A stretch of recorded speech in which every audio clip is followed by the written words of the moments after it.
from a more scientific lens, if we look at the vagus nerve, which Jennifer just mentioned, there's two branches. So the dorsal branch of the vagus nerve runs subdiaphragmatically, meaning it runs below the respiratory diaphragm by the rib cage into the pelvic bowl.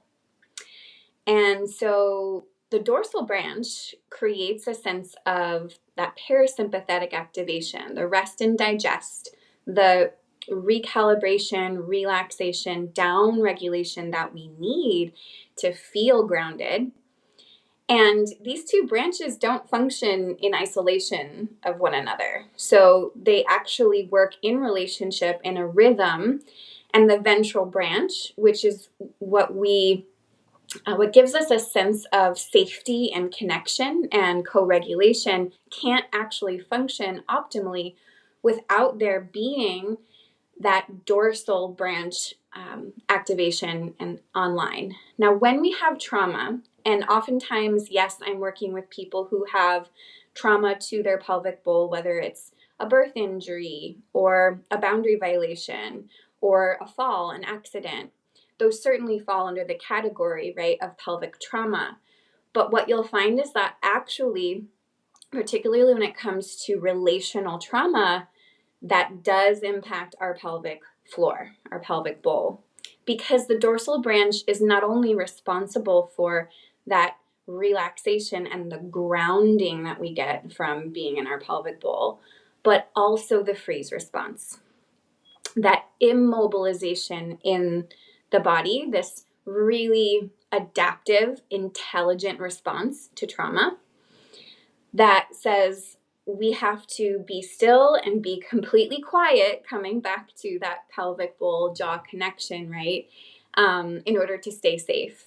And it's often mixed with some dissociation, particularly from the pelvic bowl. So a lot of my clients are dealing with that freeze response, whether it's due to boundary violations, sexual assault, pelvic floor injuries and dysfunction, right?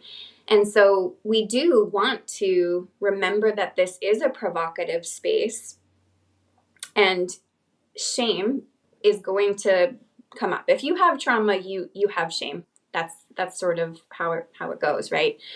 And shame is also a really protective mechanism when it comes to our nervous system doing its job and keeping us safe, right? So if we've had experiences in the past that were too much, too fast, too soon, or too little, too slow, there's lots of definitions of trauma, right? But those are the two we'll work with today.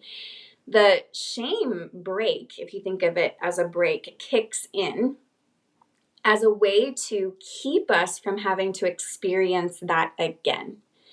So if the body is neurocepting or perceiving threat, let's say, for example, we have relational trauma and we get into a new relationship, whether it's romantic or with a friend, and it's going great, things are wonderful, that can actually elicit a shame response because in the past we had a rupture or wounding in relationships that caused our body to go, connection isn't safe. And so let's, put on that shame brake to keep you from moving in close, and so that you don't have to experience what you experienced before. So shame plays a really important role in protecting us, and we can work with the pelvic bowl to restore capacity for not needing it all the time.